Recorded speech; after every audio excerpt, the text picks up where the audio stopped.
तीन बहनों की लालची भाभी। करिश्मा, रेशमा और मनीषा तीन बहनें हैं। उनका एक भाई भी है, मयंक। मयंक अपनी बहनों को बहुत प्यार करता है, लेकिन मयंक की पत्नी सविता इस मामले में मयंक से बिल्कुल ही अलग है। वो अपनी ननदों का जितना बुरा कर सकती है उतना बुरा करती ही रहती है और अपनी ननदों पर हुक्म भी चलाती है। करिश्मा, करिश्मा, तुमने अभी तक नाश्ता नहीं बनाया? तुम्हारे भैया को ऑफिस जाने में देर हो रही है। हाँ भाभी, बस अभी बनाती हूँ। करिश्मा, तुम ये ढीलापन छोड़ दो। कल को पराये घर जाना है। वहाँ अगर तुम इस तरह से काम करोगी तो लोग क्या कहेंगे कि माँ ने और भाभी ने कुछ सिखाया नहीं। और तुम्हारी दोनों बहनें कहाँ हैं? रेशमा मार्केट गई है और मनीषा सो रही है। क्या? सुबह के 8 बज रहे हैं और ये महारानी अभी भी सो रही है? ये कहते हुए सविता अपनी सास दुर्गा देवी के पास जाती है।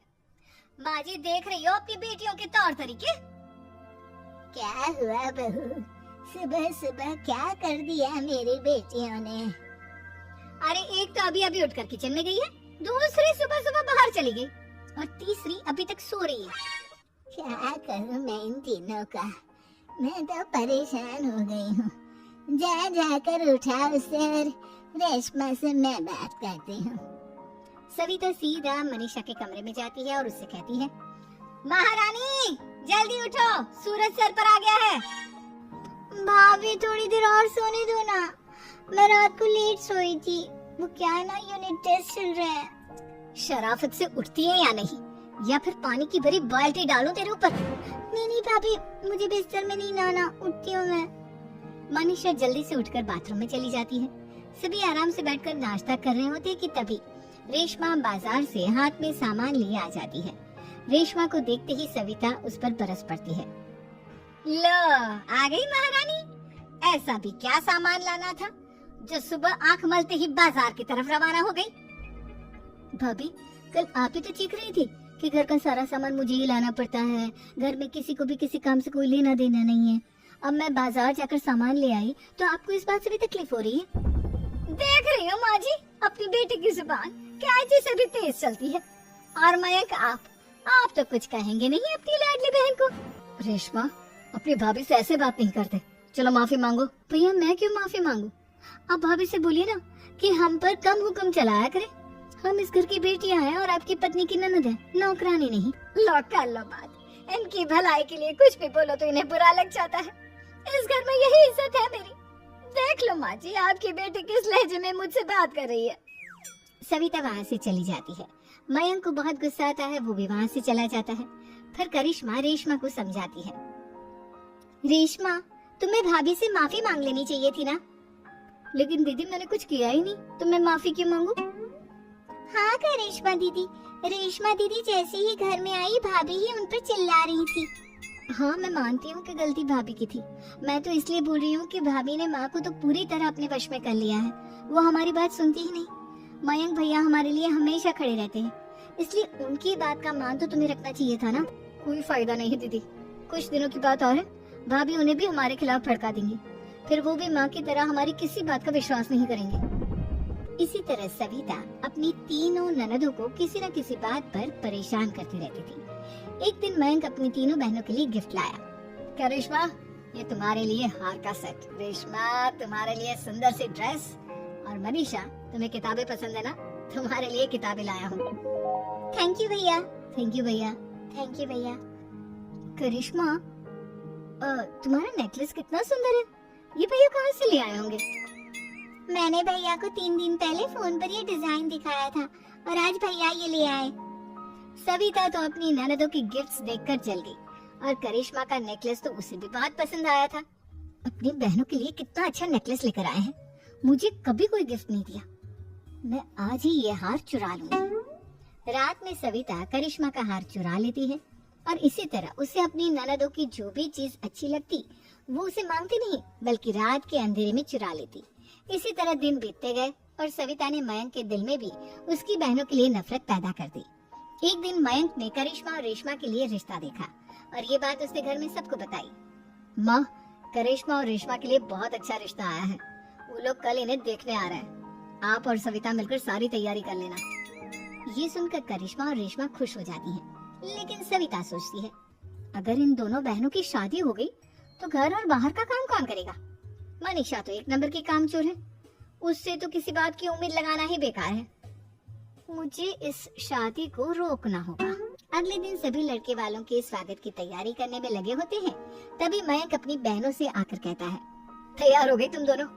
देखो दोनों लड़के बहुत अच्छे हैं, मैं कोई कसर नहीं छोड़ना चाहता, इसलिए तुम उनके सामने अच्छे से बिहेव करना और अपनी भाभी से लड़ने मत लग जाना। करिश्मा, तुम वो नेकलेस पहन लो ना जो मैं तुम्हारे लिए लाया था। भैया मैं बहुत देर से वो नेकलेस ढूंढ रही हूँ, लेकिन मुझे मिल ही नहीं रहा। क्या तुमने नेकलेस खो दिया? तुम्हें पता भी है वो कितना महंगा था? तुम कोई काम ढंग से नहीं कर सकती। मयंक गुस्से में वहाँ से चला जाता है। थोड़ी देर बाद लड़के वाले भी आ जाते हैं। वो दोनों बहनों को पसंद कर लेते हैं और रिश्ता पक्का हो जाता है। लेकिन सविता के दिमाग में तो कुछ और ही खिचड़ी पक रही थी। वो पंडित जी के पास करिश्मा की कुंडली लेकर जाती है और उन्हें पैसे देकर करिश्मा की कुंडली बदलवा देती है। जब लड़के वालों के पास करिश्मा की कुंडली जाती है तो वो दुर्गा को फोन करते हैं। बहन जी, हमने करिश्मा की कुंडली अपने पंडित जी को दिखाई थी। आपकी बेटी की कुंडली नहीं बल्कि दोषों का पिटारा है। देखिए, मैं और मेरे पति इन सब बातों में बहुत विश्वास करते हैं, इसलिए हम आपकी बेटी से अपने बेटे की शादी नहीं करा सकते। इस तरह करिश्मा का रिश्ता टूट जाता है और सभी घर वालों को बहुत दुख होता है। अब कविता सोचती है, चलो करिश्मा का तो रिश्ता टूट गया, अब रेशमा का भी रिश्ता तोड़ना है। क्या करूं? अब सविता आवाज बदलकर किसी अननोन नंबर से रेशमा के होने वाले ससुराल में फोन करती है। हेलो, मैं कौन हूँ कौन नहीं ये आपके लिए जानना जरूरी नहीं, बस इतना सुन लो कि रेशमा का 2 साल से किसी के साथ अफेयर चल रहा है। बस रेशमा का रिश्ता तोड़वाने के लिए सविता का इतना कहना काफी था। अब रेशमा का भी रिश्ता टूट गया। मयंक और दुर्गा देवी ने रेशमा को खूब खरी खोटी सुनाई और उससे बार बार उस लड़के के बारे में पूछने लगे। आप दोनों मुझे क्यों परेशान कर रहे हो? अरे कोई लड़का होगा मेरी लाइफ में तो मैं बताऊंगी ना, जब कोई है ही नहीं तो कहाँ से लाऊं मैं कोई लड़का? तेरे होने वाले ससुराल वालों को फोन किसने किया था? माँ, मैं नहीं जानती किसने फोन किया था, मैं सच कह रही हूँ। मैं तो पहले ही कह रही थी इसकी लगाम खींच कर रखो, लेकिन मेरी सुनता ही कौन है। अब चुप रहिए भाभी, ये सब आपका ही किया धरा है। अब तीनों बहनों को विश्वास हो जाता है कि ये सब उनकी भाभी ही कर रही है। तीनों बहनें अपनी भाभी को सबक सिखाने के लिए एक वकील कर लेती है और घर में हिस्सा मांगा। देखो भैया, माँ बाप की जायदाद में जितना बेटों का हक होता है उतना ही बेटियों का, इसलिए इस घर के 4 हिस्से होंगे और हमें अपना हिस्सा चाहिए। मैंने तुम्हारे लिए क्या क्या नहीं किया और तुम इस घर में हिस्सा मांग रही हो? भैया, आप और माँ हम बहनों की कोई बात नहीं सुनते हो और भाभी हमारी शादी नहीं होने देगी क्योंकि उन्हें लगता है कि आप हमारी शादी में ज्यादा पैसा लगाओगे और उन्हें हम जैसी फ्री की नौकरानी कहाँ मिलेगी। तो हम भाभी के साथ तो रह नहीं सकते, हम बहनों को अपना हिस्सा चाहिए।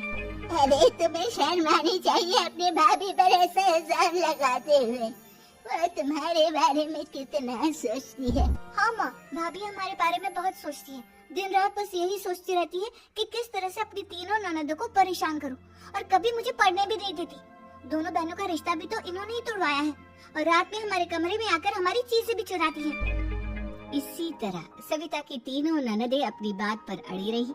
अब कोर्ट में तारीख भी शुरू हो गई।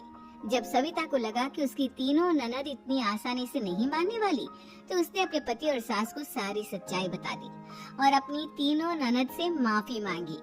मयंक और दुर्गा को भी अपनी गलती का एहसास हो गया। अब सविता खुद करिश्मा और रेशमा के लिए अच्छा रिश्ता ढूंढती है और उनकी शादी करवाती है।